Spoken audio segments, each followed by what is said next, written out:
guys, just to introduce myself. So I'm Paul from Mortar Construction. I am based in Torbay in South Devon, and I am a builder. And as you may gather, I have alongside me a brilliant team I've built up over the last 8 years, 9 years now. Sorry, I've been independent, but I'm been in the trade, if you like, since I left school. So I've always been in the building industry right from the word go.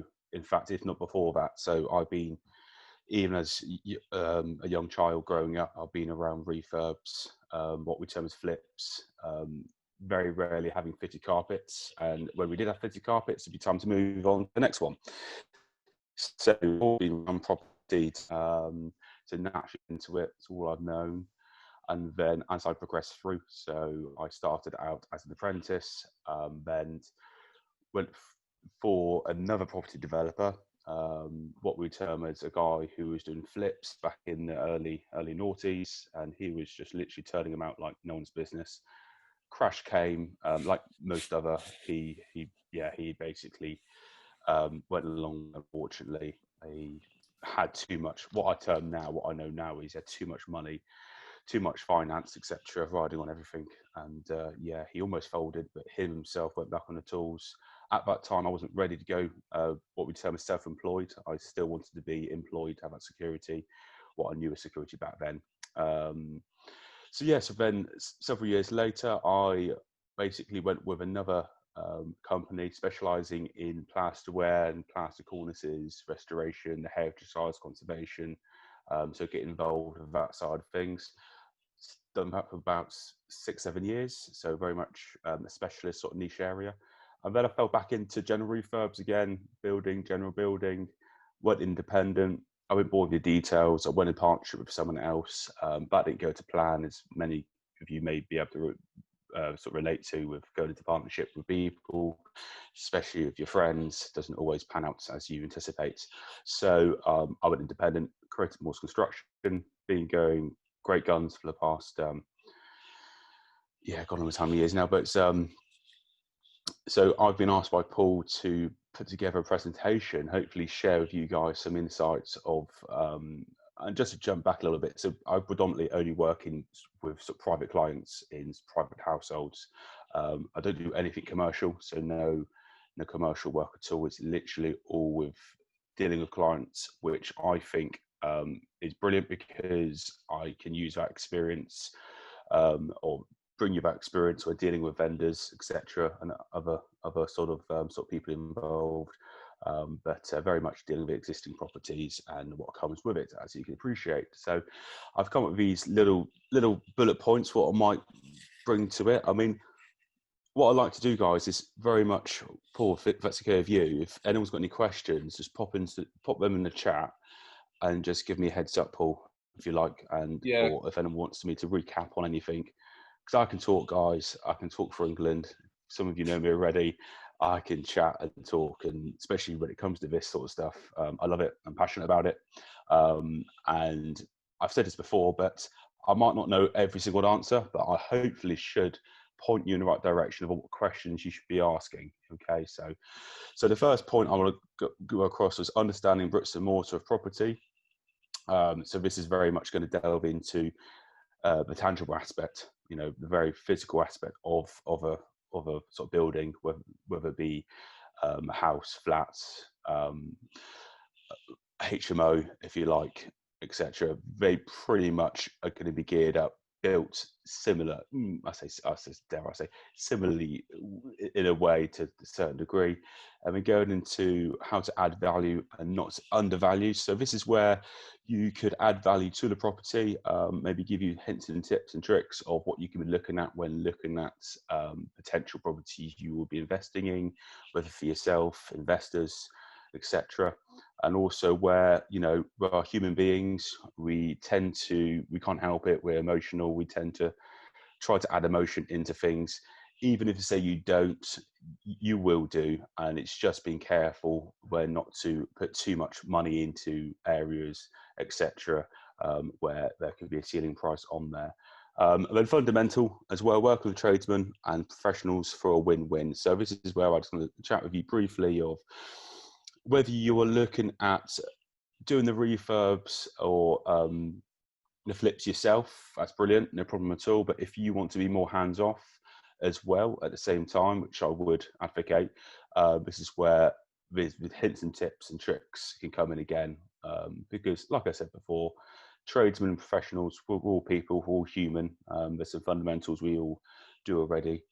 And they carrying out your due diligence and then some. So same again, this is just going to be riding off the back of the previous slide, if you like. What you should be looking out for, this is my opinion, guys, my experience. And like I said, if you want to add to it or you want me to go into further detail, just pop it into the chat.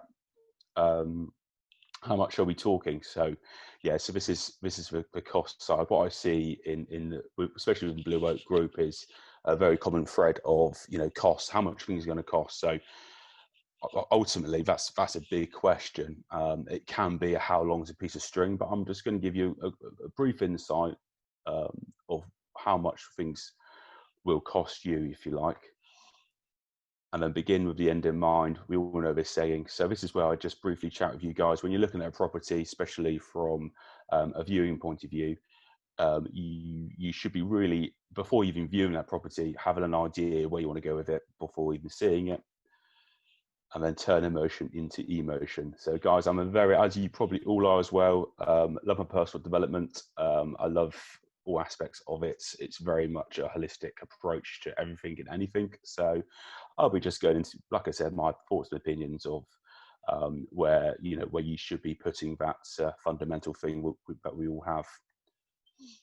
So I'm going to jump straight into it, guys. So understanding bricks and mortar property, establish the current condition of the property. So this is where, in my opinion, guys, you should be taking note of this before you even viewing a property, before you want to sort of purchase it.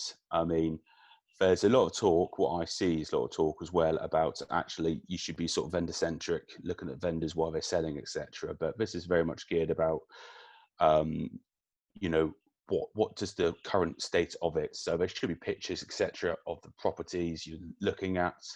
And I personally would try and save those photos separately, and I'll tell you why in a minute. But I would take note of the pictures of the property on the listing, because what could happen sometimes is when you go to view the property, something doesn't look quite right. You know, there's some reason there's fresh paint on the walls, things have changed slightly. I mean, you could be thinking to yourself, why is that?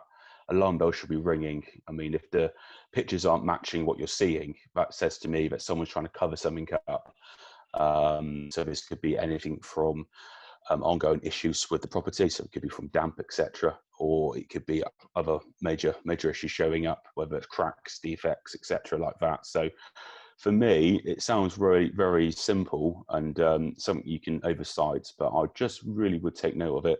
So generally, when I would I would look at, if I'm going in to look at a property to refurb it, or even for people who are investing in property themselves. So if I'm, say, for argument's sake, working with investors, should we term it as, what I'd go around, first thing I'd look at would be electrics and plumbing, because those two are fundamentals. They've got to be here, obviously.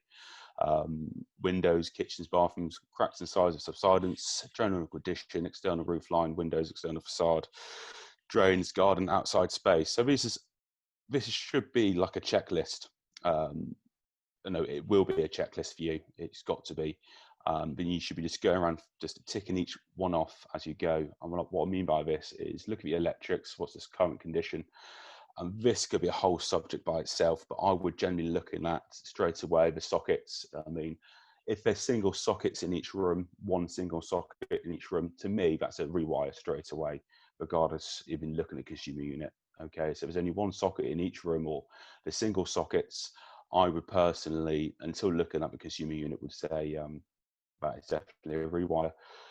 And it's looking at the colour of the switches, etc., like that. So that should jump out at you straight away. So making mental notes, or literally write it down, and also see the consumer unit and take a picture of that if you like, but have a look at it. And generally you should be looking at, you shouldn't be looking at, shall I say, is the old style fuses, so they're little black boxes in a row. You shouldn't be seeing them. If you are, it's not a major issue to you, because you just write it down as a rewire, and you just got to act accordingly and make allowances. So going into plumbing, same sort of principle again. For me, I'll be looking at the radiators and seeing the current condition. Have they been painted, overpainted? Not necessarily anything wrong with that, but it just could be a sign of an older system. Same again, not necessarily nothing wrong with that, it's just something to take note of. Look at the actual pipes themselves. Are they corroded? Any signs of corrosion? That's often sign of the system itself is failing somewhere. Ask to see the heating source. So what I mean by this is the combi boiler or the heating system. Same again, there should be some sort of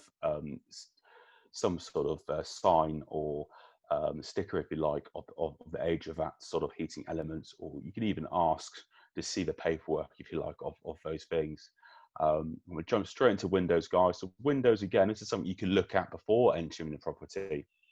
And I've often added value straight away to people looking at refurbs, etc., where the property listing is listed as UPVC windows, which is rightly so. They are UPVC windows, but they've been installed about 20, 30 years ago. So well past their sell-by date. Condensation inside the units themselves, what we call externally beaded. So up until about 10, 15 years ago, if not longer, the way they used to manufacture the window and install it, if you like, the actual glazing part, the separate unit, the actual double glazed bit, used to be installed externally, and separate plastic beads, if you like, were then fitted from the outside. They changed that system for good reason, for security, to internally bead it instead. So it's a real good sort of knack to notice straight away. And it's just a way, I mean, I don't like using the word below market value, but it's just a way, if it's be marketed as UPVC windows, you can take quite a good chunk off that to allow those windows, in my opinion. Something to sort of negotiate with anyway, bit of leverage. And the same again, the windows, there's a sign of condensation inside of there. I would almost say that's a good replacement. Some people may say you can replace the units, but in my opinion, in my experience, it's cheaper for me to replace the whole frame than it is just to replace the unit. And then when it comes to kitchens and bathrooms, guys, you probably know this already. You've probably seen that, the current condition of kitchens and the bathroom themselves. What I would suggest is, I would almost look at this on the property listing before viewing it, and you should get an idea how bad the kitchen or bathroom, or how good it will be, and whether you need to replace that. So you should have an idea before entering that. Things like cracks and subsidence, that you should be taking note of that before you enter the property again. And the general sort of condition, like I said, really should be in the pictures beforehand. Things like external roof line, I would look at that before walking in as well, and just see for any obvious repairs on the slates.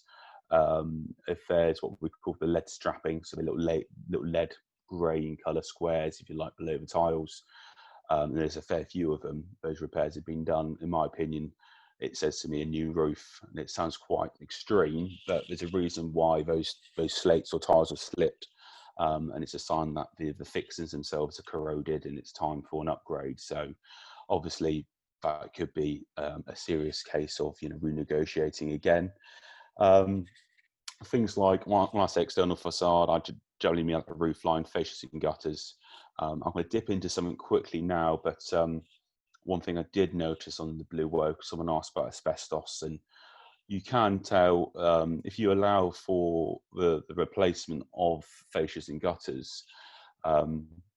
Generally, it's not a general big expense, but if the soffits themselves, so the soffit is the underside of the fascia of the roof line, if they're in reasonably good condition and the house is before sort of 70s, before 80s, I would almost say they're going to be asbestos sort of sheeting. So it's just making allowances for, if you are going to touch those fascias and gutters, then you've got to get the right contractors in to to at least deal with that.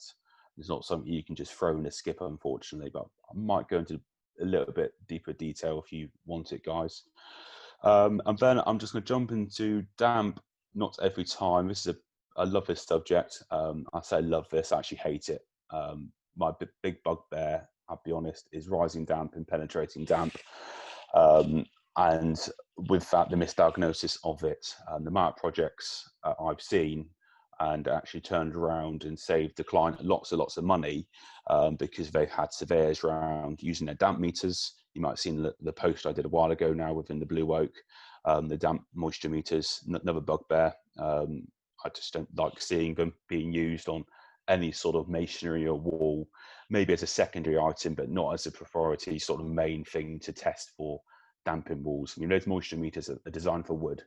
They're designed to measure the moisture content of timber, which is brilliant. If you're using it for that, awesome. But if you're going into a property and poking into the wall and seeing a high moisture reading, it's probably irrelevant, okay? Because houses themselves, we are living in moisture. There's moisture all around us. You go into a property, especially if it's an empty property and hasn't been, windows haven't been opened for a long time, or even a lived-in property, there's going to be a lot of moisture in the air, and it's going to hit the walls, especially external walls, which are colder in general anyway, and then condensate.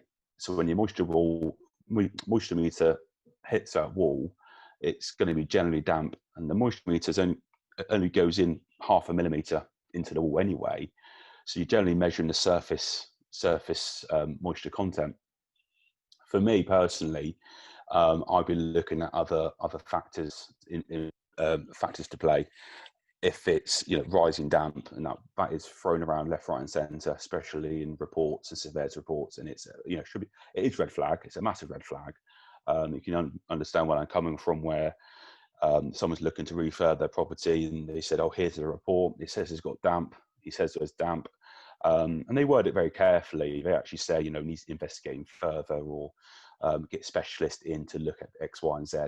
And same again, I'm not going to mention names or stop bashing names about the place, but in my experience, damp specialists or damp companies are salesmen who are there to provide a product and service. So they're going to come in and say, of course, we're going to say, yes, you need a new damp course.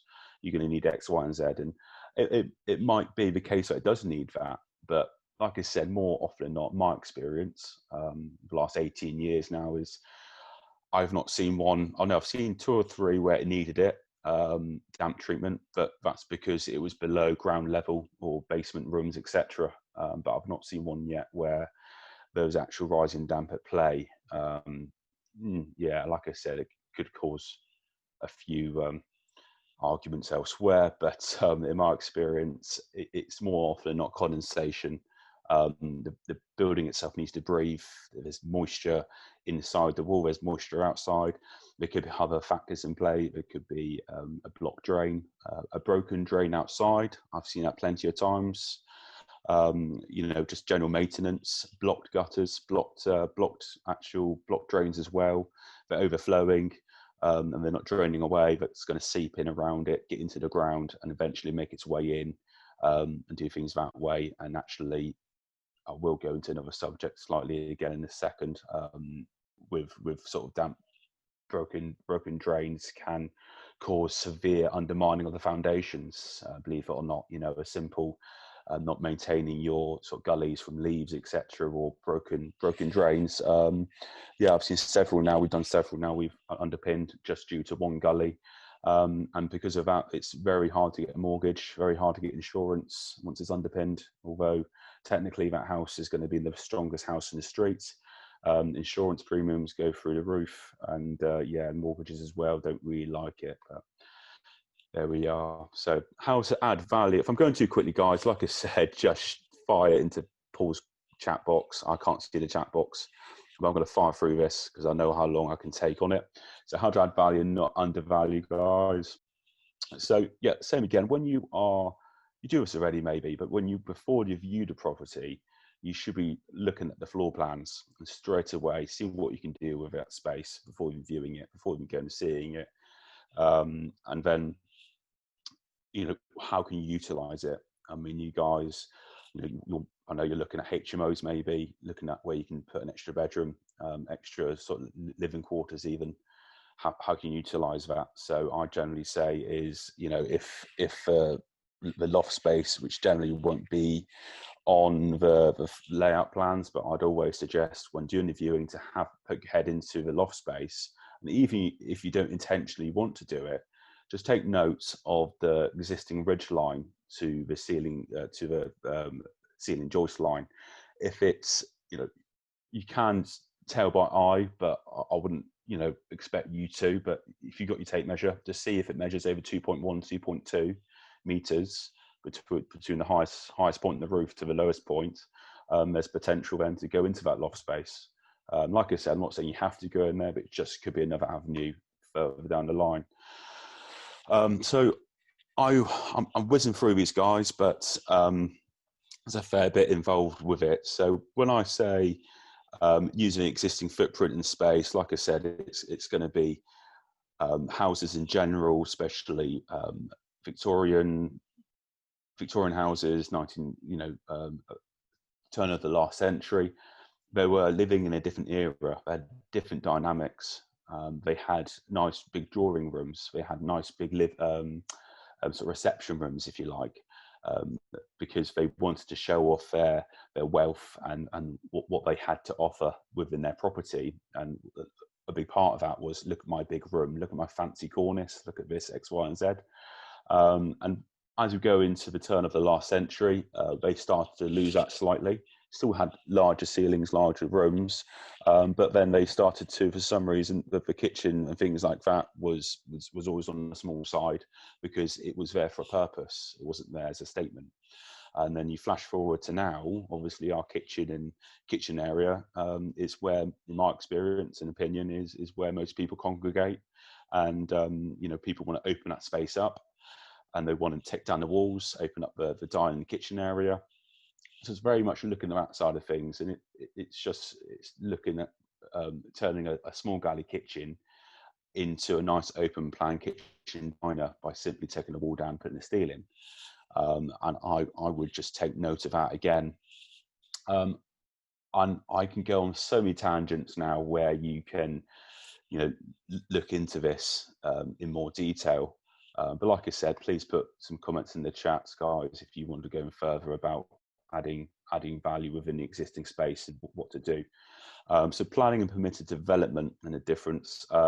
This is a whole different subject again, but I will just briefly go over a slight few details. So when I say planning and permitted development, it's looking at the existing sort of land around the property. Is there scope even to put a new house, another house on that land?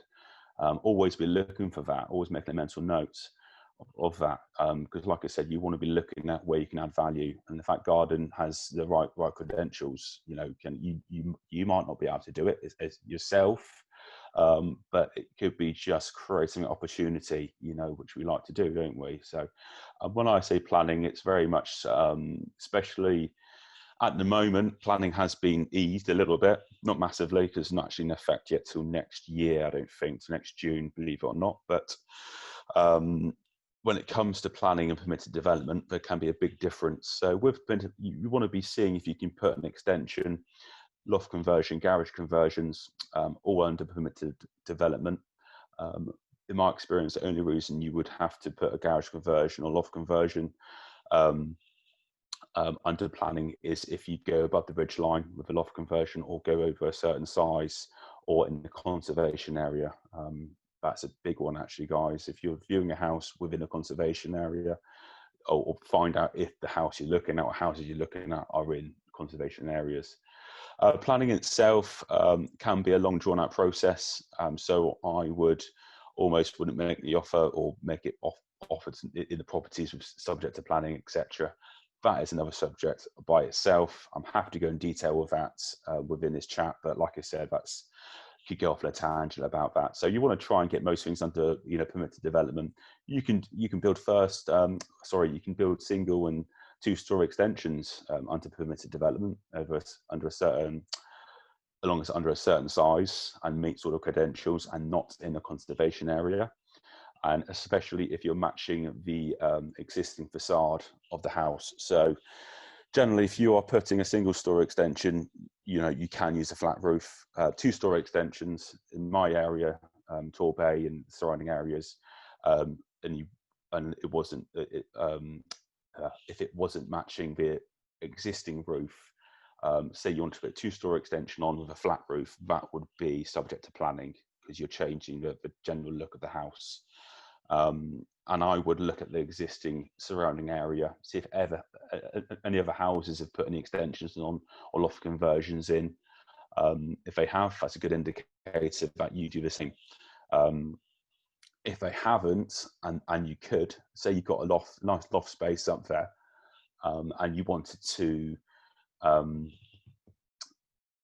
that you thought there's scope to put an extra bedroom or two up there, but no one else has done it. You've got to ask yourself, why haven't they not done it? Okay, at least one person would have done it, or one house or two would have done it, and you should be able to tell with roof windows, at least, or at least a dormer, but at least sort of roof windows, so your sort of skylights, etc., or Velux windows, and then just through the roof. And when I say through the roof, that's the loft conversions again. So I would.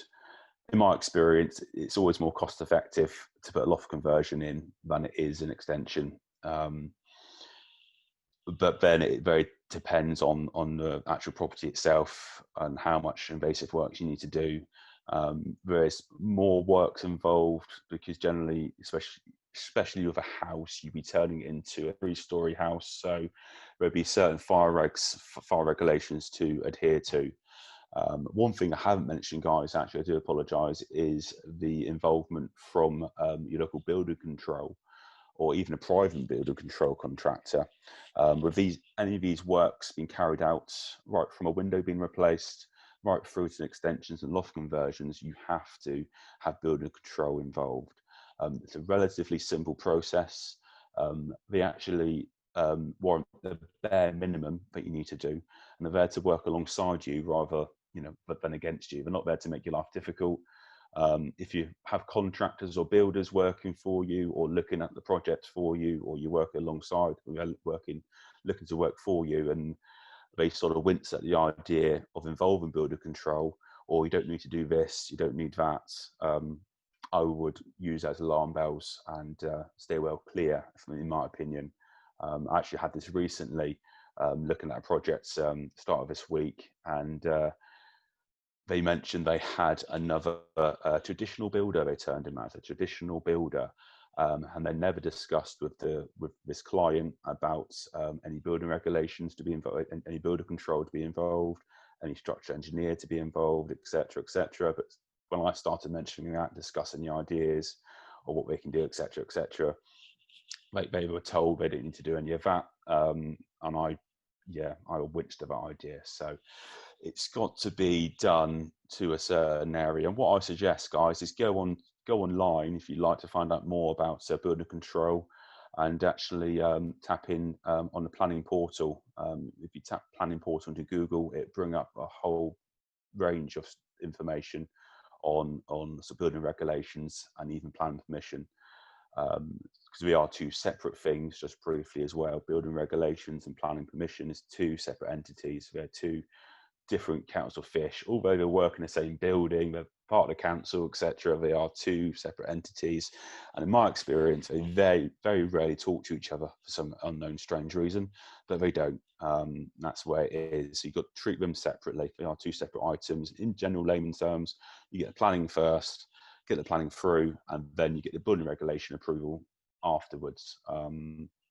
So that's on you and your local council, my council, or your local LABC, local authority builder control.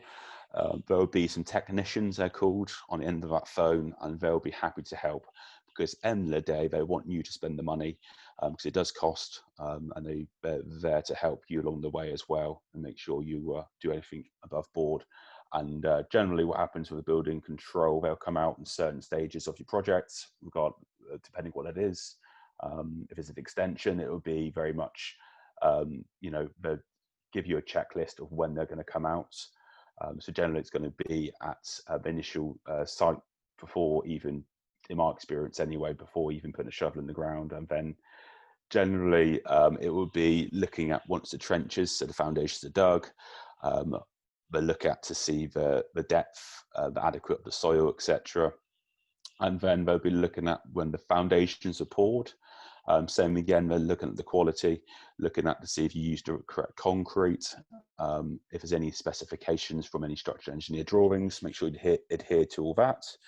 And then generally they'll come out to what's called DPC stage, a damp proof course. So when you build up, you'll be going to what's called damp proof course. And just going back to the damp idea, this is to prevent rising damp. So same again, they come to inspect that membrane you've put down.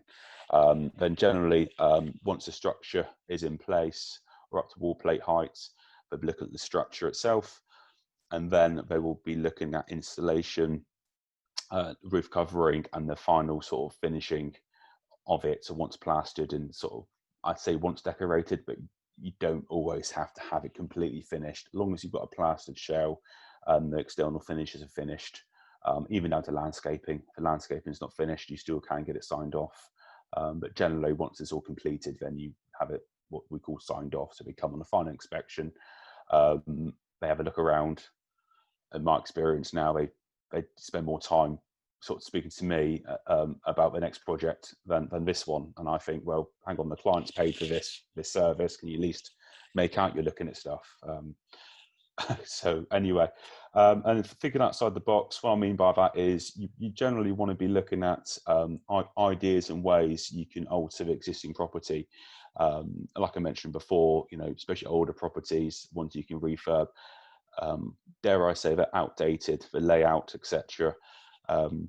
Bedrooms are much larger, as you probably know, with much older properties. You potentially could be putting en suites in there, potentially making larger bedrooms into 2 bedrooms, potentially making, changing kitchen, bathrooms around, and then updating and modernisation just flows into that slightly. So, like I said before you viewing the property, it should even stay within the actual, just main description of the property itself.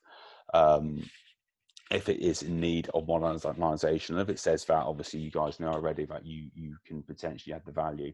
But sometimes it says it needs minor works, or what's other clever words they use sometimes, the agents, trying to think now, but they try to be colourful with the wording, but you can see from the pictures what needs doing, and you can add serious value, I think, in my opinion, just changing the bathroom and kitchen, and even the garden. I mean, I think someone told me once, I might be completely wrong, talking actually BS now, that you can add sort of 10 grand on the asking price if it's a nice maintained sort of landscape garden to a degree.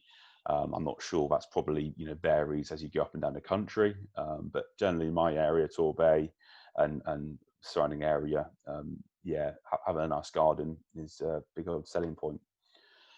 Like I said, have the end in mind. So I mentioned this before, it's before viewing any property, in my opinion, you should be looking at where you could be, what you're going to do with it. What's the end goal? What are you looking to do with it? Who's it going to? Is it for yourself? Is it for an investor? Are you going to be flipping it? Are you going to keep hold of it? And I would suggest as well, you probably know this already, but having several exit strategies as well. So what's the main one? And then gear it up for plan B, just in case plan A doesn't go to plan. We need that plan B, and sometimes a plan C. You never know, but it's always good to have several options. And then when I say contingency, this is where the cost itself, if you like, when in my opinion, when you're looking to add value to any property, and you're going around on initial viewing, and you're making that initial offer, you may not necessarily bring your trade team in straight away to cost things. So it's good to have a good understanding of how much things cost on the outset, and especially if you have established a relationship with your builder or contractor. But if you haven't, more often than not, there's no problem. I would allow at least sort of 10, 15, sometimes 20% onto your figures initially. You can make this back in the back end. I'll tell you how later. But initially, for your deal to stack, shall we say, you've got to be, in my opinion, not making it work, not making allowances. Don't be factoring your time as no time, I say sometimes, because at the end of the day, your time is the most precious thing you've got, more precious than any money you're going to get. So if you're not factoring your own time, that's undervaluing your own, your own worth, in my opinion. Sounds a bit strong, but you should be factoring in your own time as at least labour on top as well. So I see that quite often. People say they spent 20 grand on a property, but that's mainly on the actual materials and trades they've had in, but they've themselves spent 3 months on the property as well, doing things to it, not even taking allowances in for it. So when I say contingency, it's almost like, adding the 10-50% onto what you think is going to cost, but also having a contingency of, if that doesn't go to plan, what else can you do? So if you go in there and you've allowed, doesn't need a rewire, I can change the electrics around, but what happens if it does need to rewire? Have you really mitigated that? How have you mitigated that? Are you confident in that, that scenario? And if, like I said before, if you are working with investors, working with other people's money, it's communicating it to them. This contingency is just in case. And it's always good to sort of what I term as under promise and over deliver. So if you're spending less money than you anticipated, that just really establishes that relationship with that investor or joint venture partner even more so, because it's always nice to not spend the whole whack of money that you potentially need, and have something left in the kitty for the next one. So as we go on, so working with tradesmen and professionals for a win-win. Hello, Paul. Mate, I've just got a few questions before you come on the slide. Is that okay? Yeah, go for it. I'm racing through, Paul. I'm racing through. Mate, so Melinda's saying, how can you tell if you need a steel? Oh, yeah, exactly. This is a great question, and I literally glanced past it because it's almost like another topic by itself. Great question. So, because it's been asked, I'm going to go into detail.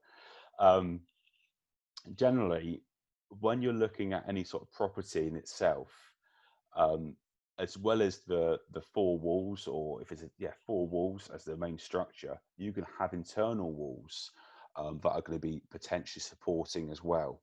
And there could be a few misdemeanors. Some people say, if it's stud work or stud partitions, they're not supporting.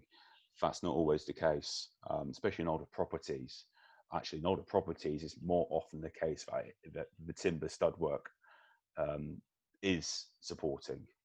And more often than not, people do take these walls away and don't really establish the fact they are load bearing. So whenever a steel's needed, it's basically replacing a load bearing wall. And how to determine a load bearing wall is, there's no hidden science involved. It's literally looking at the building in itself. So if that wall itself is carrying on right through the building, so I would literally look at a potential project and see where the walls are aligned, if you like, and see how they line up on the next floor above. If there's a wall directly above that wall, that's indicating a supporting wall, because it's obviously supporting that the wall above. If it's not supporting anything above, it doesn't mean, if it's not supporting all above, it doesn't always mean it's not supporting. I would then look at the joist direction. So floor joists are the main supporting timbers within a floor section, if you like, which the floorboards sit on. So in itself, should be a nice strong structure, but over a certain span, they need supporting. So generally, especially older properties, if you can, I would literally take up one of the corners of the carpets, or the carpets aren't there, see which way the floorboards are going, floorboards are going, and the joists will run perpendicular to those floorboards. And if those joists, sorry, are running over the top of the walls down below, that could indicate as well that that is supporting. So that's where allowance of a steel would come in. And then, if you can, if you're fairly confident, especially within bungalows, it's a quite common one. 1970s, 80s bungalows, generally all the partitioning walls aren't supporting, in my experience.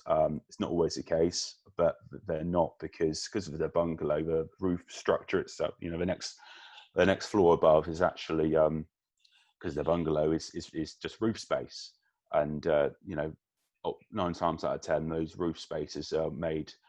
The main structure is what we call roof trusses. So roof trusses are triangular sort of shaped timbers, and they're self-supporting in their own right, and they're supported on the external walls.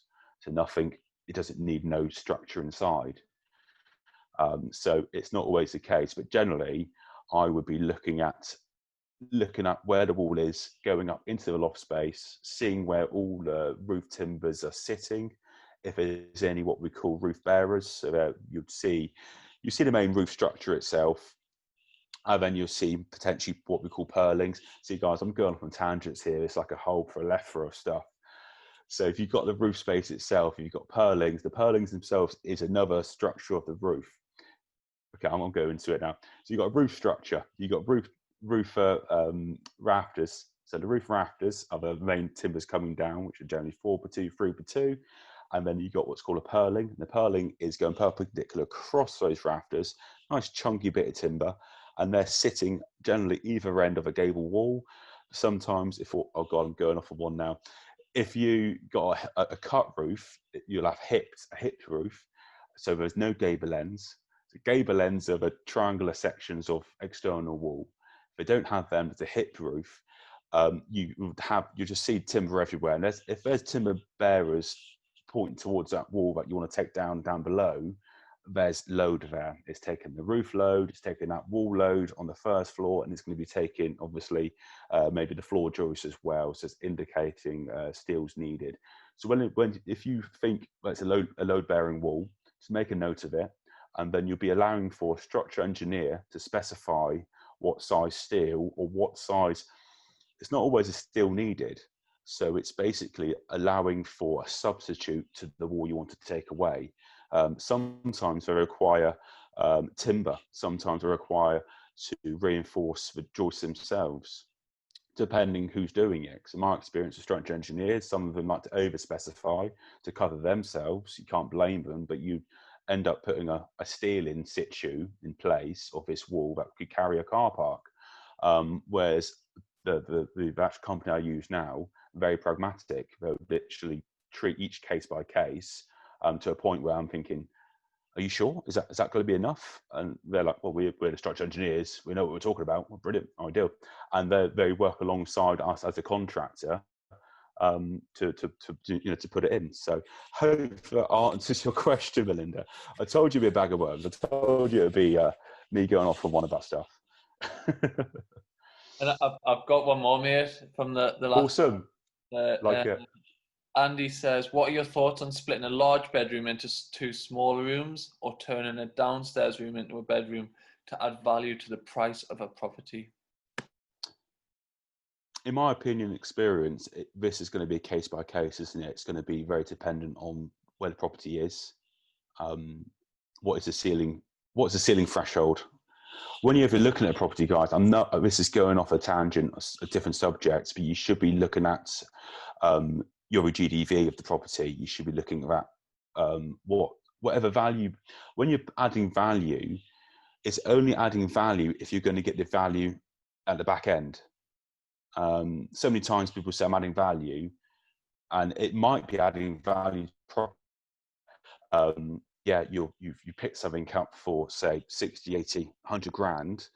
You put a bedroom on it. In the neighbouring, in the same area, within sort of a mile, 2 mile radius, a three bed house goes for 130, 150. But you put that 4th bedroom on, you're going over 200, 220 mark. So it's very worth doing. But if you are in an area where, you know, a 3-bedder and a 4-bedder are pretty much getting the same sort of money, you got to weigh up the fact that actually, is it the value adding, or is it the value to the potential person buying it? Or in my experience, if you are buying to hold, there's nothing to say that might appreciate quicker having that 4th bedroom than it would if with the 3rd bedroom. So generally, layman terms, people say adding bedrooms definitely adds value, but I would really see about the general ceiling price of that area. What's the maximum you can go to? I mean, we're doing just an example at the moment. We're putting extension we started yesterday, actually. It's a forever house. They're not going to move. They paid quite a high price for it, in my opinion, 5-6 years ago. But they want this 4th bedroom, which is perfect. But the money they're spending on it, so they're going to be spending 50,000 of me for this extension. There's no way they're going to get the money back. But they don't care about that because they're staying there forever. It's irrelevant. They're making this house work for them. They love the area. They love and I'm always speaking to clients, etc., because you've got to be looking at your home as an asset, or whatever work you're doing to it. You're not spending, you're investing. So it's almost going contrary, going against the grain of spending all this whack of money on something you're not going to get much return on. So that's just a perfect example. But that's not their motive. They're not there to flip it and sell on. But just an example of they're putting that 4th bedroom on, and it's not putting any value onto it because they've paid overall already. So I would literally look at the ceiling price to start with. Putting bedrooms downstairs, like that's nothing wrong with that at all, my experience. There's no reason why bedrooms can't be downstairs. It could be a plus point, because then more and more people are cohabitating, so bringing in their older family relatives into their household. So that downstairs bedroom or downstairs area could be very much geared up to people who can't use the stairs anymore. It can even be marketed like that. And then for me, splitting rooms up, I don't know the square meterage sizes, but you've got to be conscious of the minimum sizes you're allowed. I mean, I'm not sure you asked the question, but if it's for like a HMO, for instance, I know there's got to be a bare minimum, and it depends on your area as well. I'm sure it is. So I would very much suggest speaking to the HMO officer or the council at least to see the bare minimum room sizes. Hope that answers your question. Spot on that, mate. Thank you. Sure, buddy. Questions there, mate. Is that it, mate? You sure? Yes, mate, yeah. No dramas. This is a juicy one now, guys. Working with tradesmen and professionals for a win-win, because that's all we want, really. Whether you're working with tradesmen, professionals, investors, agents, other people in general, life, your next door neighbour, you don't want to make life hard for yourself or themselves. Why would you do that? So when I say working with tradesmen professionals for a win-win, it's very much gearing it up for them as well as for you. So it's got to be a mutual sort of partnership, in my opinion, a mutual beneficiary. It's not give, and they're taking. There's got to be a mutual transition. Yeah, life's unfair. There's going to be stages where you're going to be gazumped, and there's going to be stages where you're going to be on top as well, etc. But generally, you want to be creating those wins. So when I say communication, because I like my 3 C's, I like repeating myself 3 times. That is the fundamental with anything. If you think back to the last time you fell out with someone or you had a disagreement, when did it start breaking down? In my experience, it's when that communication breaks down. As soon as that stops, boom, it's like you're assuming stuff. They're assuming stuff. You said this. No, I didn't. Well, you said that. Well, no, I didn't. You said this. And it'd be over text. Or be over email. And to me, that's the worst thing that could happen. A disagreement or a little, it's going to go downhill, and it's over text or it's over email, because what they're doing is you're writing one thing and they're assuming, they're perceiving it, they're reading it in a way and not maybe not the way you meant it. you're probably thinking, yeah, I've done that numerous times. I've done it. I know I've done it both ways. So now what I do down to mitigate that, anytime I feel there's going to be a disagreement or there's going to be some sort of animosity, however small, I pick the phone up, speak to them, go and see them. Maybe not so hard, it's a bit a bit difficult at the moment, the old pandemic, but I'd literally pick the phone up. I wouldn't even reply to a text, literally pick the phone up. And you can just literally kill that dead in the water straight away. And it doesn't matter if it's your dentist, your tradesman you're working with, your mum, your dad, anyone, just pick it up. As soon as you go down that rabbit hole of text, what I call text barrage or just text ping pong, it does not work. So communication is a massive fundamental, and I'll kick that into touch. I mean, so when you're working with tradesmen and professionals, guys, they're people. They're not just businesses. Well, they should be businesses, but they're person. They have emotions. They've got stuff going on as well. I'm not saying you should be the agony aunt. I'm not saying you should care, but at least act like you care. Because as soon as you do that, you put that bit of empathy in, they're going to do wonders for you. Okay, they're going to do massive wonders for you if you're showing empathetic ways. Okay, we do our personal development. We know this already. We do the mirroring technique. We do a negotiating technique. It's just the same situation of anything. Just even if you don't really give a shit, you still want to act like you care, because ultimately you want them to act in their best interests and for you as well. But as soon as you say things, I don't care what's going on, get to my job tomorrow, or that's it. It's red rags for a ball. They're not going to play ball. You should be asking them, what's going on. Expectations. That might be the next one. No. So for me, it'd be setting the expectations early as well. So for any sort of tradesman or professional, there should be a good dialogue of what you expect, and ask them a question: what do you expect of me? And not a lot of people expect this. And I say this because this happened to me a couple of years ago. Client said to me, "What do you expect from me?" That's not been asked of me before. And I thought, that's a great question. What do I expect from you? I'll pay the invoice. No, because that opens up the dialogue then, because actually it just, it's quite clever, because when they asked me what I expect for them, actually what transpired was what they expect from me instead. And it's just playing that sort of, playing that game, shall I say, of that transparency, setting expectations early, under promising, over delivering, setting those expectations again, changing things up if you have to. But because you've got that good dialogue, you've got a good communicate, you've got that fundamental aspect in place already. If something just goes sideways, from a builder's perspective, I know I can pick that phone up to that client and say to him, look, X, Y, and Z's happening. This is going to push this back. This is what we're going to do to mitigate it. This is what we're trying to do.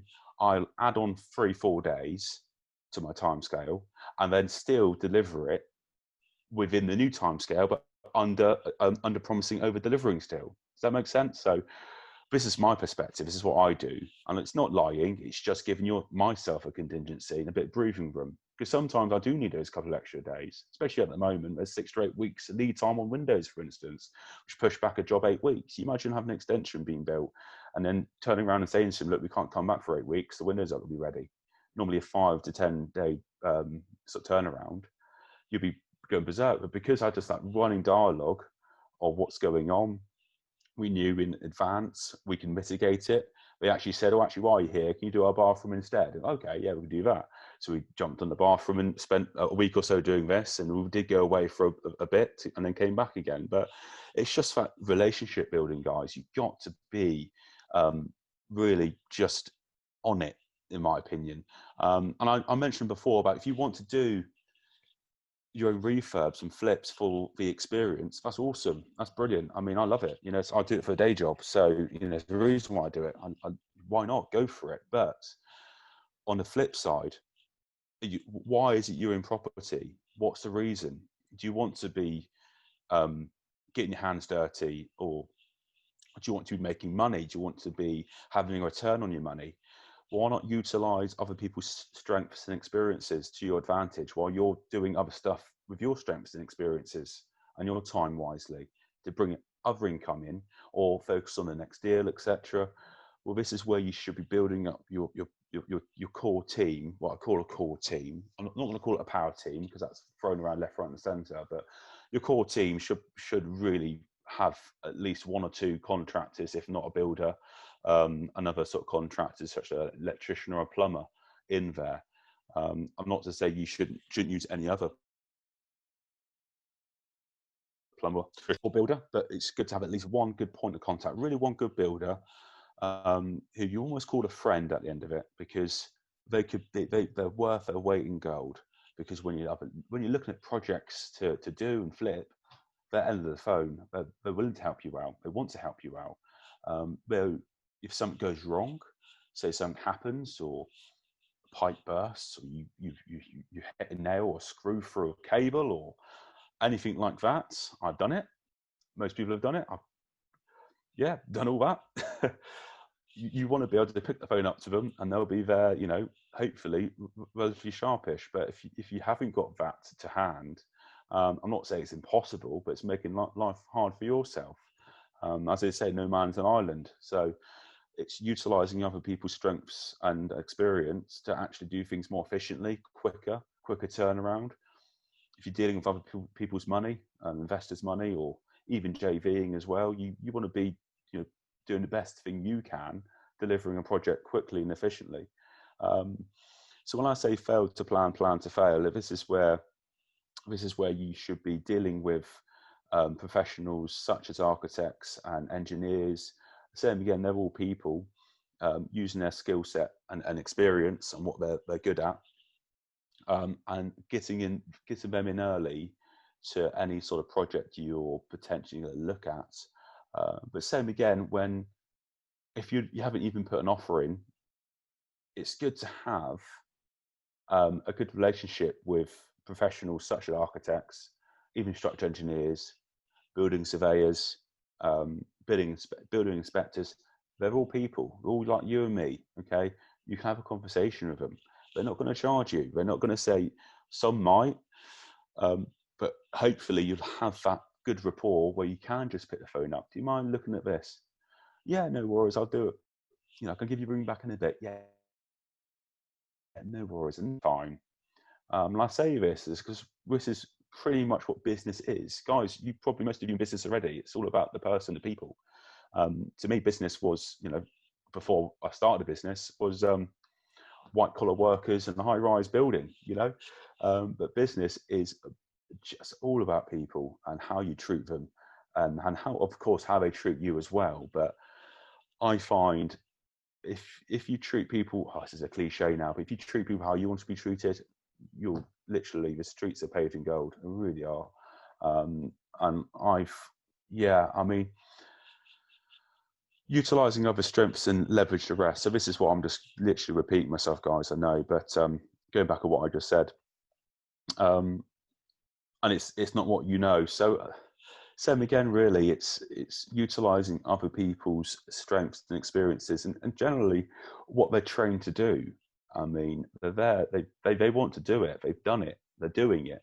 Why would you not use those professionals that are there to do it? Or to save money? But are you really saving money? I mean, it'd be great to hear some experiences from people who've done this. I think they're saving a bob or two, but they've gone way over budget. They've missed things, or it's oversights, or I had this go wrong, I had that go wrong.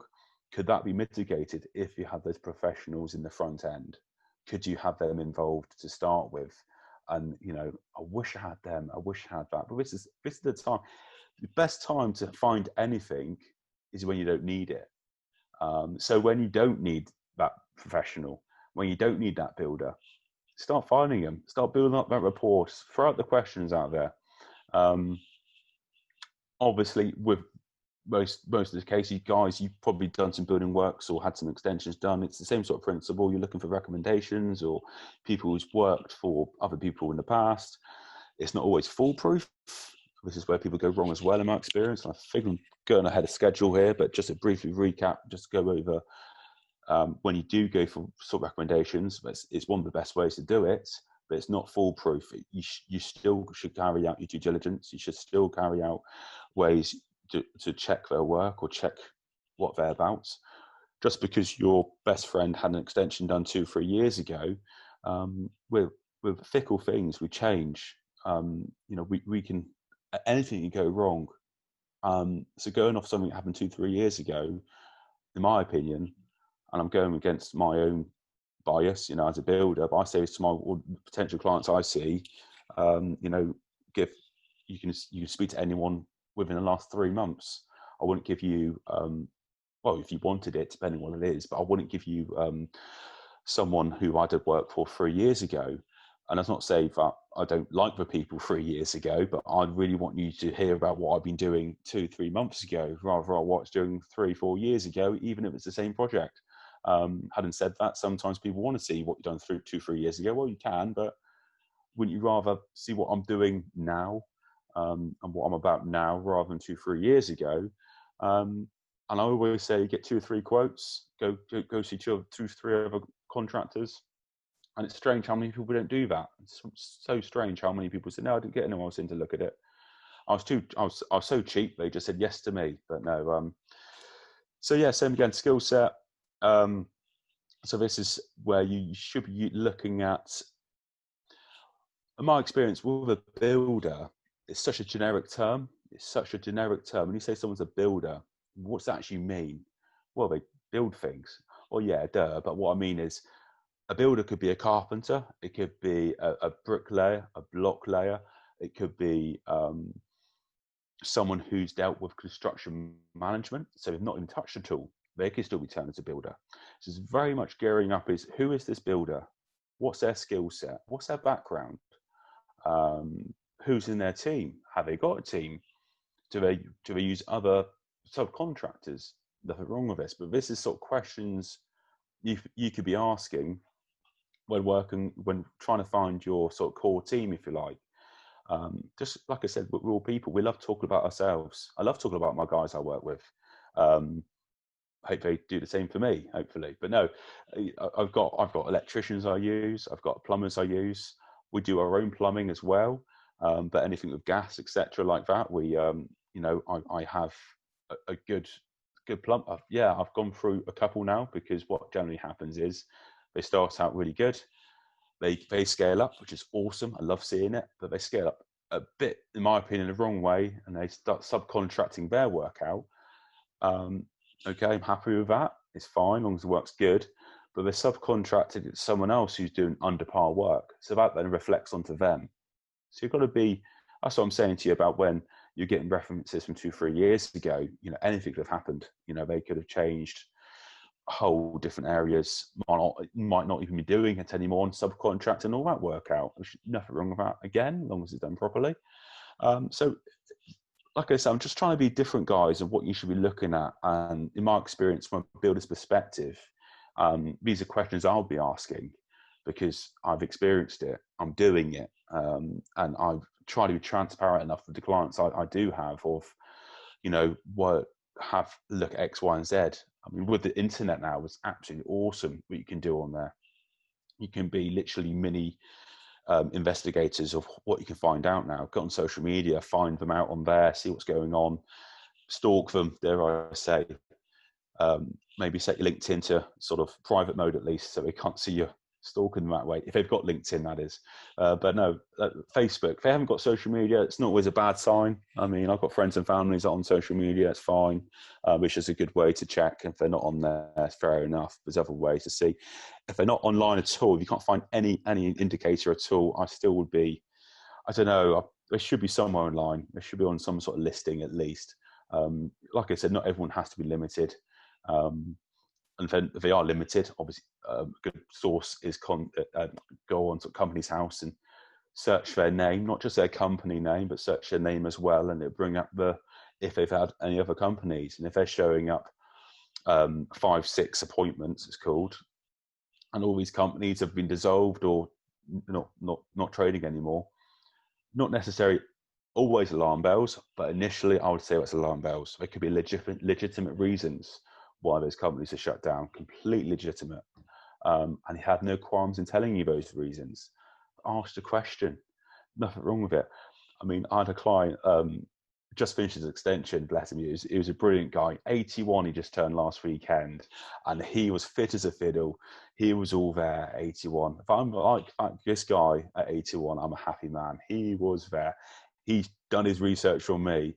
He knew the directors. He knew, I say directors, me and my wife. He knew Facebook pages. He knew the references, LinkedIn. This guy's, I was awesome. I was like, you've done your work. I'm impressed. So pay peanuts, get monkeys. We know this one, guys. So same again. I'm not saying you should go all out and spend 300 quid a day on someone that's, some areas of London charge that. Fair enough. It's all, it's all relative, isn't it? But generally, if you're paying, if you think it's cheap, oh, it's cheap. You sort of use that as an excuse. So this is my experience again. I do this myself when I'm bringing a labourer in, or an improver, I call it now. Always cheap, but he ends up spending twice as long on it, 3 times as long, twice as much materials. He hasn't got the same mannerisms or etiquette, shall I say, as the skilled guy, and you just end up actually it's just false economy. So pay peanuts, get monkey. It's generally, it's quite not a very nice term, I suppose, but it sums it up. It's you want to be paying, in my personal opinion, you should be paying a reasonable amount. If you say, shall I say, there's another argument for another day, but I would be cautious of looking for day rates from tradesmen or builders. In my experience, I never give a day rate. I'll be honest, I never give any sort of hourly rates. Everything's all priced, generally fixed price as well. So whatever I look at is fixed. You know what it is on a tin, and that's it. As soon as you go down the route of day rates, it can work, because obviously people that work for me, they're on day rates, they're on hourly rates, so it can work. But you've got to have that good relationship, that foundation. You've got to know what they're doing.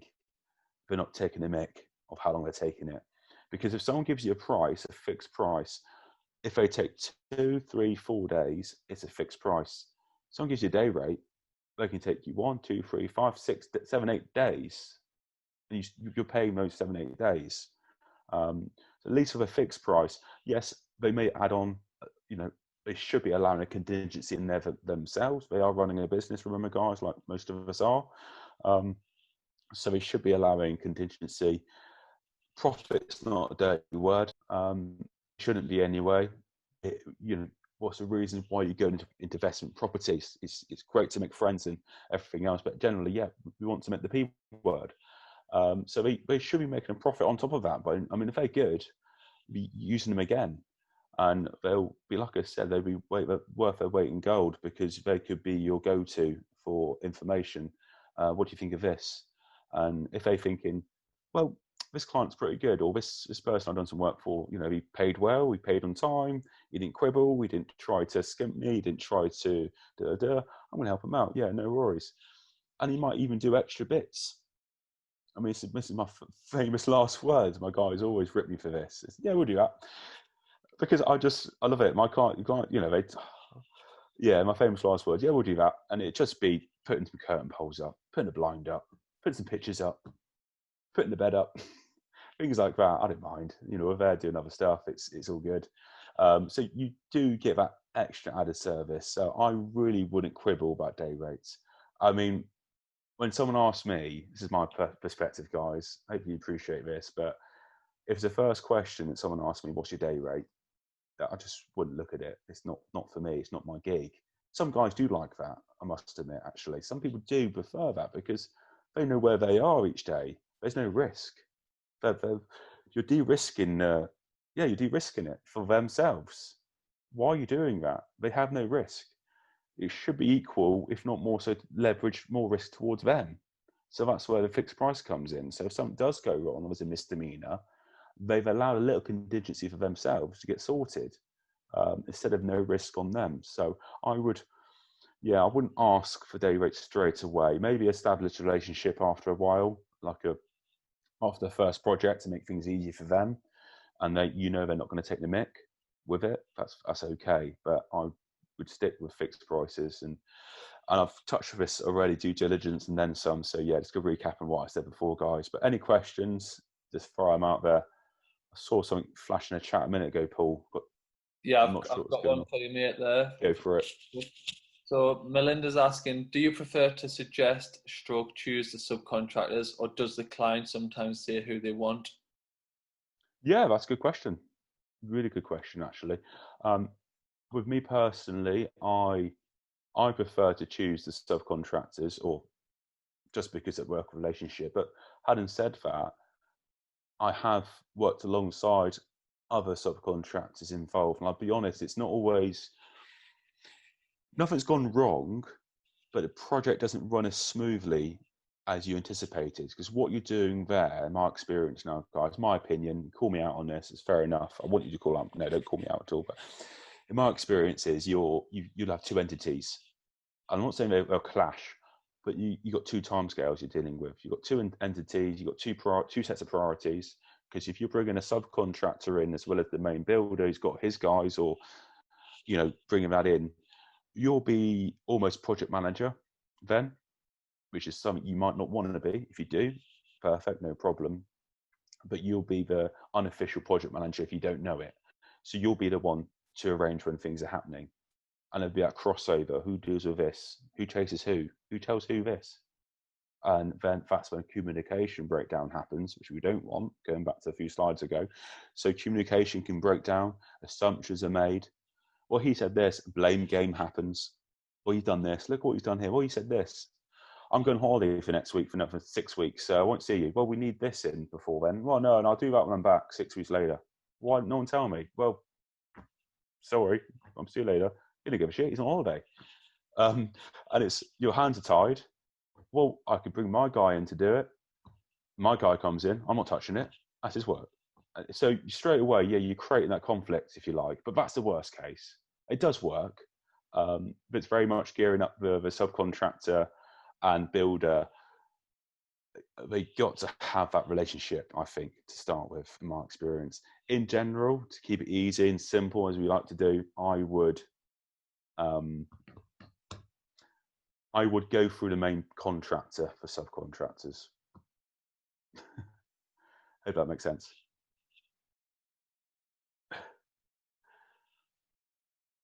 Yeah, you're all good. Cool. She's happy. Melinda's happy. Melinda's happy. I'm happy. Brilliant. It's still flashing. Who is that? Why can't I see this chat? Shall I see this chat as well? There we go. I can see it now, guys. Look at me. I'm a builder, guys. I'm a technophobe, really. Look. Here we go. Yeah, tradesmen are fickle beasts. Yes, Michael. Oh dear, present company excluded. So here we go.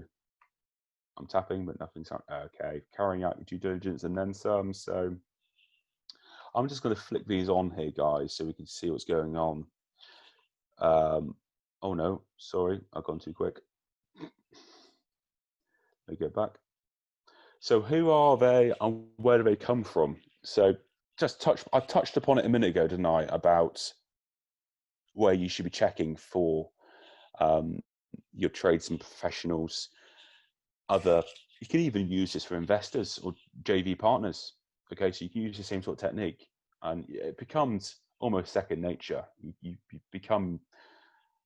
have Company's House on one of your threads on your phone. It's just there to search in.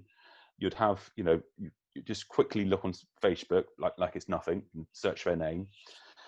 So yeah, I would literally, carry out due diligence. So who are they? Where do they come from? So yeah, you'd be asking them, where do they live? Do they live local to the area you're investing in or looking to refurb or flip? How long have they lived there for? Nothing wrong with just moved into the area. There's nothing wrong with that. The only thing I say of that is going to be difficult to check references, because if they've moved into town from 100 miles away, you then got to go check their references maybe 100 miles away. It's not always the case. It could be a phone call away, but generally, especially from a builder's perspective, I'd always go see the recent projects or past projects and speak to the clients directly. And like I said, preferably within the last 6 months, dare I say, it's a pandemic, guys. So last year, say they could have a bad state of it. You never know. Christ. So yeah, I'll change that. Yeah, the last year or so. Okay, so um, and then I would then, when you're asking the clients questions about recent works, I mean, yeah, you don't want to spend the whole day there chatting away, but you generally just want to get a good vibe. I mean, personally, if they're willing to give a reference for that person, then that's a good sign anyway. But I would always check on it. They'll expect it, so do it. So, like I said, with any sort of refurbishment work, it seems to be a go-to that they expect to be, their work checked. You're only good as your last job, so to speak. So they expect that, and that's the mentality I generally have. Is it's all quick, and I'll be honest. It's so easy to be a bit lackadaisical. But I'm the most anal person ever with even the simplest thing, even clearing up at the end of the day. I mean, there's no reason why a site can't be spotless, in my opinion, at the end of each working day. You work, and for me personally, it's different maybe with commercial entities. You work in people's houses, around people's homes. In the evening, they don't want to be looking at all the rubbish scattered around everywhere. Even if you're there the next day making the same sort of mess, there's no reason why that shouldn't be cleared up. So it's things like that. You should be. Actually, dare I say, you could always ask to see current projects. Go speak to someone who's doing a current project. They've not quite finished yet. That'll be the best ones, actually. I've not had that one yet, to be honest, guys. So someone who's asking to see, can I go speak to a client you're working with right now? Yes, you can. Come with me.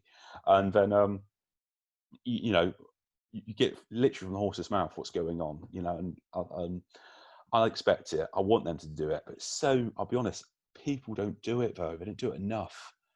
And I've got so many options to do it, and I almost want them to show off my work, show off this, and it's almost because I'm pushing them over there to do it. Well, I don't want to do it now. You've asked me to do it. It's fine. Just do the work. Okay. So it's fair enough, but I would follow it through, and you could use this technique. I mean, I've been caught short with guys I take on. I don't do it now, but my experience is if I don't check their references, they can put anything down, and I've been caught short with that technique. Me not doing my job properly, just taking them on face value. Month or so down the line, they're just turning out, yeah, another story, another day.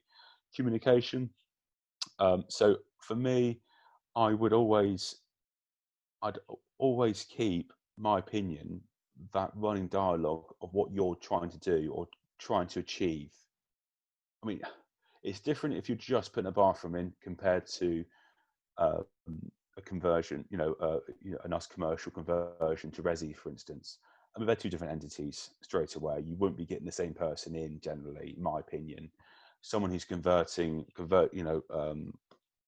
someone who's converting sort of, I say a 3, 4, 5, 6, 7, 8, 10, whatever sort of amount of property into flats or HMOs, etc., compared to someone who's looking at bathrooms and kitchens predominantly. My experience are two entities. Nothing wrong with them at all. If they're going to be two different entities. You wouldn't get someone who's fitted bathrooms, kitchen to convert your 7, 8. You might do. They might be scaling up. Nothing wrong with that. But as long as they're honest and transparent, perfect. But my experience is, you should be asking to see relatively like-for-like projects of what you want to be carrying out. So make that known from the outset. Speak to them on the phone. When you start ringing up, making inquiries, tell them what you want to do. Tell them when you want to do it, your timescales. You could ask for their timescales, but I would give yours, because then they'll say, "I'm really busy for the next 2 years," and that's them saying, "I can't do it in that timescale." And then with that, they're giving you their timescale back, if that makes sense. So communication, again, guys, I mentioned it. I'm repeating myself, but I can't drum that in enough. It's just setting expectations from both parties. And then direction, not dictation. So same again, from a builder's point of view now, guys, I'm going to say how it is. When a client starts saying how, I don't know, how you should be laying a block wall, or you should be doing the floor this way, or you should be doing the roof that way. Personally, there's either some serious trust issues going on with that relationship, to start with, to start saying things like that, because you should be trusting that professional tradesman wholeheartedly. You shouldn't even question their workmanship. Or it could be you've been bitten before and it's happened before and you're just double checking. But same again, it's that expectation and communication again. If you've got that sussed, you don't need to do any of that. So just having that dialogue, running dialogue. And when I say direction, not dictation, you are generally paying the bill, you are paying for it, so you have the overall say on certain items and certain finishes, and so how you would like it to be, looking at the end. Perfect. And in my experience, if you have that nailed down to start with, you're just cutting the workload in half. If you go in there and you have not much of an idea how you want things to look, and you want them to show how to do it, it can be done. I do it a lot of the time with my clients. They just don't know what we don't know. They just want something different. I don't know what to do here. It's just a little grotty kitchen. It's really dark. And what can we do here? And there's a nice big garden. We don't use a garden. It's rubbish. Yeah, no weeds and da. Can we go out the back? I suppose. And then you end up evolving that way, which is fine. But if you can go into it knowing what you want to achieve, your end goal, you're just cutting that sort of workload in half. And I said, do not take their word for it. Yeah, like I said, guys, from my experience, what the horror stories I've heard, I could be telling you a load of BS. You don't know, some of you don't know me from Adam, which is fair enough. But in my experience, if they're talking a big game, they're talking this and this and this, they should be expecting to back it up. They'd be wanting to back it up. They should be showing you photos, showing you testimonials at least, or wanting you to go see it, showing it off. But if they're just, dare I say, just talking about it, and it comes to the crunch and they're putting it off, I would just use as alarm bells. And even just ask them outright, you're not messing around now. Ask the question, can I see a project like this? Can I speak to a client, but you've done this before? You can, but at the moment they're on holiday, so can we come back next week? It's all that sort of jargon. You want to be, sort of, not mincing your words, if you like. Check again. So, guys, I'm just turning you guys into sort of paranoid freaks now, but I'm just saying this. It's with online sort of research, you can find out, like I said, on Company's House, on Facebook, what they're posting, etc. Like I said, the physical, tangible aspect, go physically, look at their projects. You can even go, if you go onto building, like I apply for my building regs for my projects most of the time because I deal with a private entity. So you could even find it out that way. You can be really sneaky. You go onto the portals and you can actually search for what's called an agent. Okay, and the agent is the person who applies for the application for building regs. So you could be really crafty and search their name that way. And if they pop up everywhere, that they've made applications for building regs, not always the case, because sometimes, most of the time, either the homeowner can do it or the architect can act as the agent. But because I use a private entity most of the time now, because I work in several areas, not the same council, makes life easier for me. I've got several applications here and everywhere. And just thinking out loud now, guys, I didn't think about it before. Yeah, another way. There you go. So it goes sometimes. Another sort of due diligence check, search for agents on the building reg side of things. And if they're coming up a few times, and I'm not saying they don't have to come up, but also look at the project again. If there's applications coming up and if they've not been approved or they've not finished yet, there's a reason why it's not being completed. That'd be a big alarm bell, actually, guys, thinking about it. If you're looking at the building regulation applications, okay, and they've not been completed, the works aren't completed, and it was applied for 5 years ago, why has it not been completed yet? Is there some sort of argument happening? What's going on? Has the builder done a runner? The customer not paying? Client not paying? It's not always the builder. Sometimes you do get dodgy clients, dare I say, but there's a reason. That should be alarm bells are ringing. And like I said again, multiple touch points. I'm not going to recap it, guys. You know it. And then, how much are we talking? Show me, talk about the money. General refurb.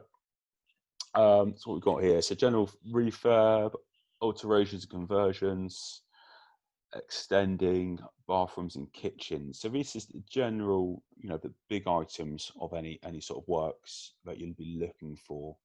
With a general refurb, I've been really generic there. I would anticipate, depending on the size of the project and how much you'll be sort of taking away, it could be anywhere from, in my experience, 15, 20. This is my area, by the way, guys. Further, my experience, the further up north, I'm down south, down the southwest. Further up north you go, it's generally going to be slightly less expensive, shall we say. And obviously, the further east, down to London from me, if you like, you go, it's going to be more expensive. It's all relative, isn't it? That's the thing. I'm not going to use the C word, not this time. So, anything from, for me, 15 going up to 30, 40, 50. If you're going up to the 50, 60 mark, you'd be looking at serious refurb, serious installation, in my experience. Alterations and conversions. So alterations, to me, like Linda mentioned before, taking down structural walls if they're not structural. My experience, if it's a standard structural wall you're taking down, that could be upwards from £2,000-3,000. And then any remedial work, such as kitchens, etc., to install. We all know how much a kitchen can cost. It can go from 3-4 right up to 15-20 for supply. Sometimes the installation, believe it or not, doesn't change much. It's actually the spec of the kitchen is the pricey aspect. But the kitchens, alteration and conversions, garage conversions, they can literally range from, in my experience, 5, 6, right up to sort of 15-20. But 15-20, you're talking about an extra bedroom, extra bathroom, and major alterations as well, structurally wise. But if you're talking about, for generic terms, a standard garage conversion, on average, 10 to 12 grand. Okay, so you're turning that into a bedroom, and that's with full building regs, etc. Extensions again. If we go with a square meterage price, might sound silly, but the smaller you go of an extension, it's going to work out a little bit more costly compared to a larger one, if that makes sense, per meter. So if you had, say, a 9 square meter extension, that could work out about £2,500 a square meter, compared to say a 50 square meter extension, that could be £1,200 a square meter. Do you see what I mean? So the smaller you go doesn't mean it's cheaper. So I wouldn't use the same metric. But rule of thumb, if you say about £2,000 a square meter, plus the VAT maybe, that'd be on the safest bet. And like I said, it generally depends where you are. But that's my sort of go-to at the moment. If someone rang me up tomorrow and said, how much for an extension? I've not even seen it yet. I don't know where it is. It's in this area somewhere. And they give me a general overview of what they'd like. I generally give those sort of figures, I'll be honest. Plus the dreaded, unfortunately. And then bathrooms and kitchens, I know I just briefly chatted about them a second ago, but bathrooms themselves, they can range from, in my experience, depending on the suite as well. What I do, and I suggest you do the same, is pick out the suite you'd like. Don't rely on the contractor unless you go into a bathroom specialist. A bathroom designer, it's their job to sell you stuff. Unless you go into them, I would really suggest doing your homework on what suites you want. What would you like? Cut the homework down. If I turn up tomorrow, I've not had it yet, I want a new bathroom, and I go there, yeah, I want a new bathroom. Brilliant. What would you like? I don't know, just want a new bathroom. It's opens up a can of worms. I'm spending so much time designing stuff, and yeah, arguably I could be charging for that. I could be a designer's fees, but I don't, But so way for me to mitigate that is I get the client involved. I get them to do some homework. What's your bathroom? Do you want to look at some stuff? You go choose some tiles. You go spend a week looking at bathroom suites, and you go and they come back time after time. I can see why you asked me to look at it. We just, every night so far, we've been looking at suites. So suites themselves, they can vary in cost. From a labour perspective, on average, I'd say 4 to 5 to 6 grand. The bathroom sometimes, depending on what it is. Kitchens can vary again. There are some pricing tools actually you can use online. I might share actually, guys, within the Blue Oak group. It's a pricing tool I use that you guys could utilize, and some free aspects on there, so you can see how much we charge a unit. Generally, when I price a kitchen, I charge per unit, okay? And then I charge for the plinths per metre, I charge for the cornices per metre, I charge for the pelmets per metre, I charge for the worktops per cut. So worktops could be laminates, for instance, for argument's sake. Nothing wrong with that. You can get some decent laminate now, believe it or not. I charge for the sink cutout, the hob cutout, each joint that comes up to it. That all adds up, and that all sort of compounds into the overall price.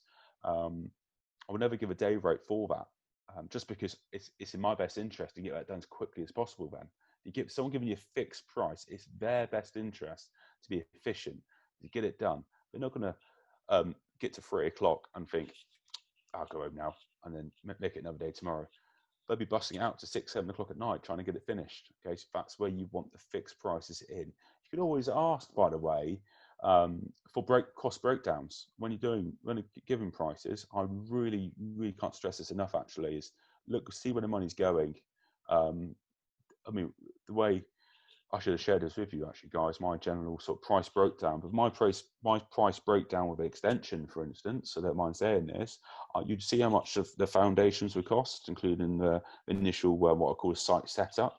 So the site setup could be anything from setting the hoardings, the fencing, welfare facilities up, right through to the plant equipment, etc. You see that cost. Okay, and then you see how much it's going to cost to build up to DPC, as we mentioned earlier. And then you see how much it goes up to wall plate, and you might see a little sort of coincidence with it lining up with the building inspector visits. So I generally line up my costs with the building work visits, because that's when I would draw down a job as well. So building inspector's been, he's happy with that work, I'll then take a draw from that job. Okay, so it works. It just keeps everyone happy.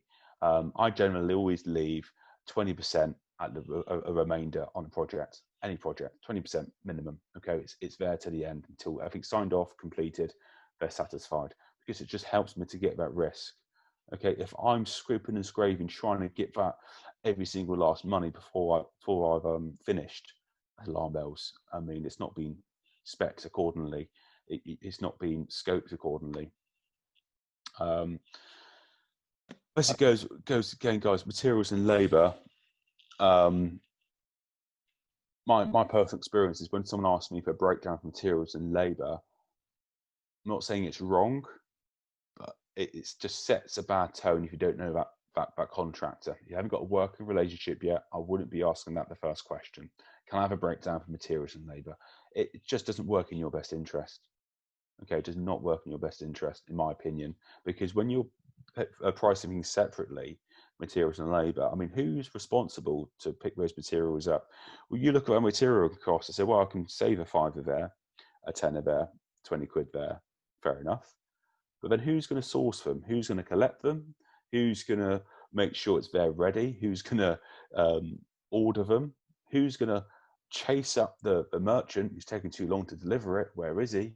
And who's going to do those aspects? That's all timely manners. That's generally allowed within the material costs, in my opinion.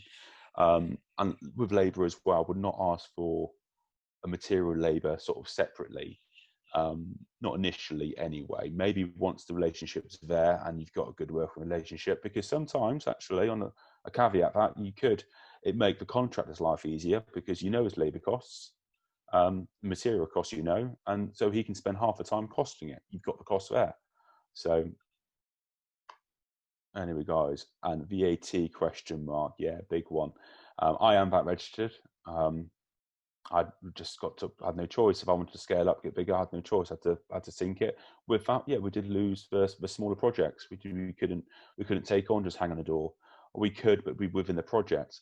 But generally, I'll be out pricing the one-man bands out there, which are doing a beautiful, marvelous job doing it anyway.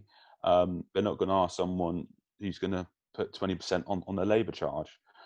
So I generally look at larger projects anyway, where my competition will be other VAT registered companies anyway. So we're all in the same boat, which is fine. Having said that, I've had old customers still come back to me now and say, no, we'll pay it, it's fine, we just want to use you again. They just don't think nothing of it, which is brilliant. But VAT, I'd question it. from your perspective, especially if it's smaller refurbs, maybe just kitchen or bathrooms. It could be one of the first questions you ask, maybe the last, but it could be the first ones. Are you VAT registered? And they say, no, we're not. Some people advertise, in fact, they're not VAT registered. To me, I don't think it's a selling point, because it just says, I don't know. I just don't think it's a selling point, in my opinion. I think it's not something to scream about, but if they are VAT registered, it shows they're at least turning over 84,000 a year. We know that. Not always. You can be VAT registered actually before doing that. Sorry, so you can be VAT registered without turning over that amount. But I would question it, because if it's smaller refurbs, it's extra 20% on labour. You're already paying VAT on materials. So my experience is, for me, guys, when I do any costs, I do it net price. So all the materials are going to be without VAT, and then at the end I'll add the VAT on again. I wouldn't add it twice. It just boosts everything up too much. It's not my game. I could, but I wouldn't do it. It just pushes up the cost, etc. So I'll question it, definitely. And then begin with the end in mind, guys. So this is the same again. You want to be going through into that property, thinking, what can I do with this? Who with, when, and how. So this is where you want to be picking up. You want to be at least looking at several aspects, several exit strategies. As I said before, what you're going to do with it, how you're going to do it, what sort of refurb. Use whatever I said before. I'm not going to repeat myself again. I could, but I'm not going to. And use that effectively. But you really should be, what's the bigger picture? What's the aim? Where are you going with it? Just aimlessly looking at things. And then budget, not budget.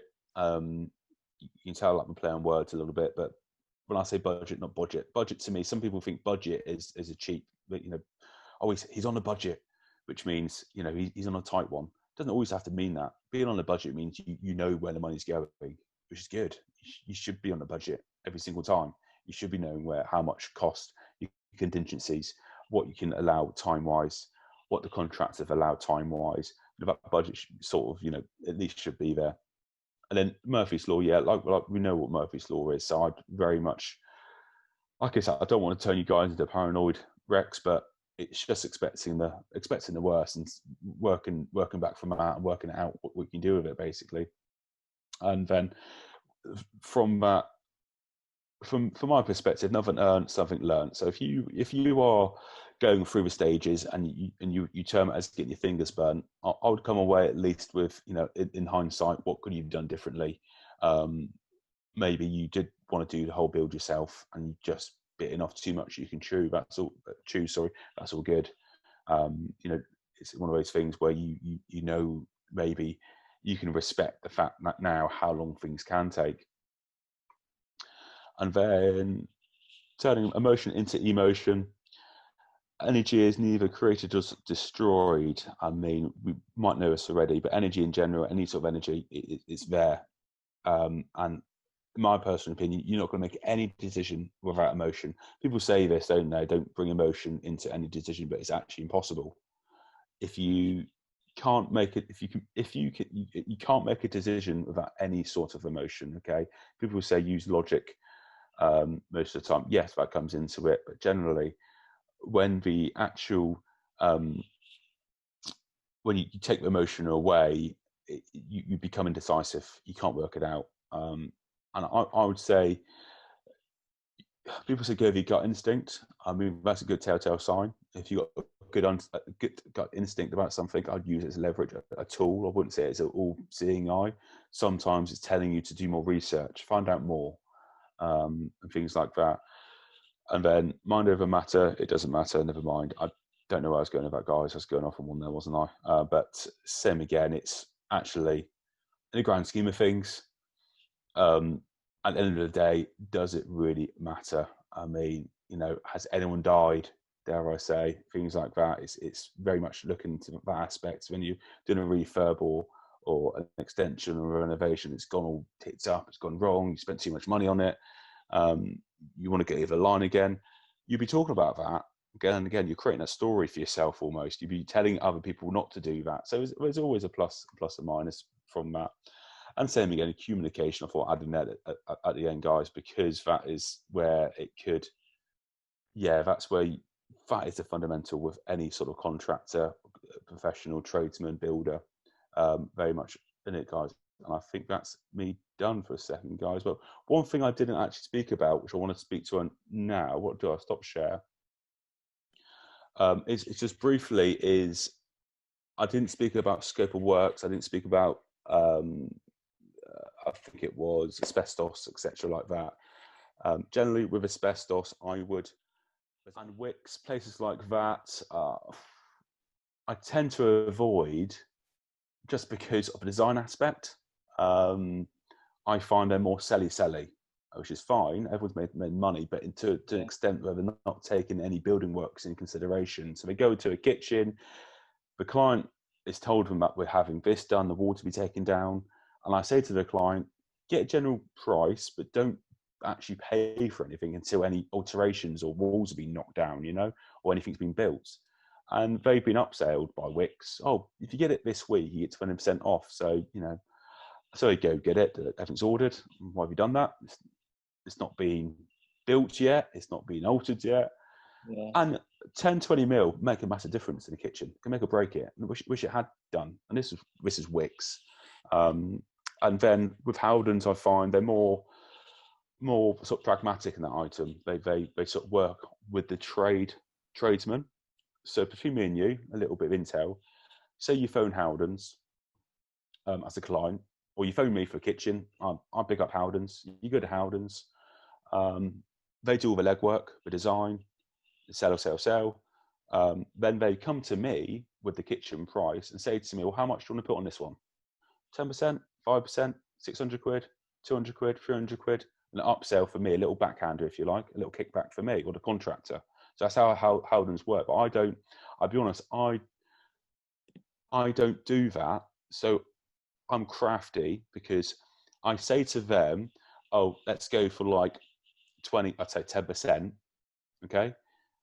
But I actually take that off from the back end, if that makes sense. So because my experience is if you tell Howdens, no, I don't want no extra on it because I'm good and moral and ethical and everything else, they still add on extra anyway. They still put that extra on. So I'm geared up towards the client, how much money they can save because I make it on the fitting. So my money comes in. My guys are geared. They're predominantly multi-trade carpenters anyway. We can do a kitchen within a day sometimes, and so it's like that's where I come in. So but recently Howden's messed me up completely on 2 kitchens in October because they had this flash October sale where you save 20%, but they gear it up of, oh, you save the VAT. You don't pay VAT on the kitchens. You don't pay VAT on this. No, you save VAT. This is a little upsell marketing gimmick. And so when I come to my pricing with VAT, client comes back, well, Howden said there's no VAT. Hey, yeah, I don't have to pay VAT on the kitchen. And I'm thinking, no, it's 20%. And they're thinking, yeah, no, he said no VAT. And obviously my quote says VAT on it. So then I go back to Howden's and say, am I paying VAT on this kitchen? Yeah. Well, the client said they don't pay VAT. Well, no, they're not paying 20%, which is the same thing. So I give them like a little math lesson. I say, if you had 100 quid plus 20%, and then you get to 120, and then you take away 20%, what do you get? And the penny dropped. And I think it's not the same thing. VAT is like a different entity, regardless of percentages. But I lost one kitchen we did lose because of it, but the other kitchen was part of another refurb, it's an extension in kitchen.